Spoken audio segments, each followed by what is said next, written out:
గురువు సమావేశమైనటువంటి శిష్యులను చూచి, పిల్లరా, నిన్న నేను చెప్పాను కదా, పాండవుల యొక్క వృత్తాంతం.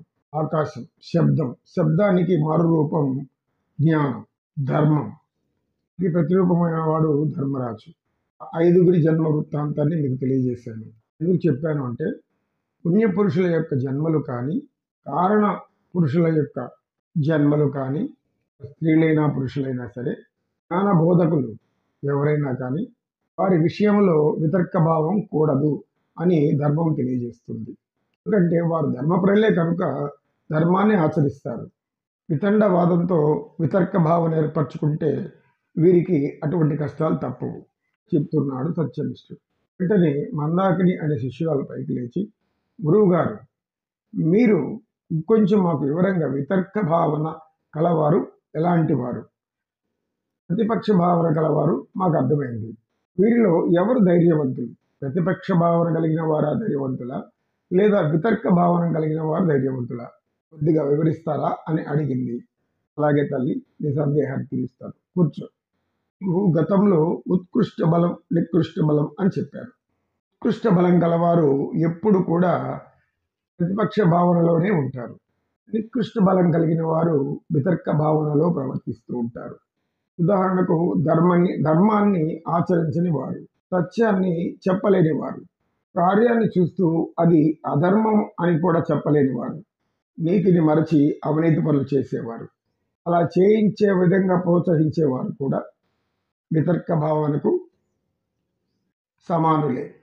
ఇంకా చెప్పాలంటే నీతిని మరచి అవినీతి పనులు చేసేవారు, బాధ్యతలు మరచి ప్రవర్తించేవారు, తమ ధర్మాన్ని మరచి విద్యుత్ ధర్మాన్ని విడిచి ఇతర కార్యక్రమాలలో ఆదాయం పొందాలనుకునేవారు, తమ యొక్క పని పట్ల నిబద్ధత లేనివారు, ఈ బాంధవ్యాలకు జవాబుదారితనం లేకుండా జీవించేవారు, దుర్మార్గ కార్యాలు చేసేవారు, చేసేవారిని ప్రోత్సహించేవారు, కర్తవ్యం మరచి తల్లిదండ్రులను గురువులను అగౌరవపరిచేవారు, మాటను మన్నించకుండా విచ్చలవిడి ప్రవర్తన కలిగిన వారు, విపరీత శృంగార చేష్టలు చేసేవారు, సత్యాన్ని సత్యమని చెప్పలేని వారు కూడా పిరికివారే.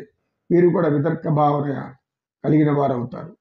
సోమరితనంగా జీవించేవారు, వ్యసనాలకు బానిసగా మారి దాన్ని విడిచిపెట్టలేక జీవితం అంతా దానికోసంలోనే గడిపేవారు, అధర్మం తరపున ఒత్తాసు పలికేవారు, అధర్మబద్ధమైన తీర్పులు ఇచ్చేవారు, సత్యాన్ని అసత్యంగా ప్రచారం చేయడం, అసత్యాన్ని సత్యంగా ప్రచారం చేయడం, మంచితనం మచ్చుకైనా లేకుండా జీవించేవారు, మంచితనం చేసేవారిని, మంచి పనులు చేసేవారిని హింసించేవారు, వారి పట్ల ద్వేషం పెంచుకొని వారిపై పగ ప్రతీకారం అంటూ తిరగబడేవారు.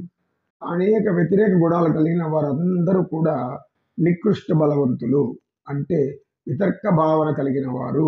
వీరికి ప్రతిపక్ష భావన అంటేనే పట్టదు. దానిని ఒక పురుగు లెక్క కింద చూస్తారు.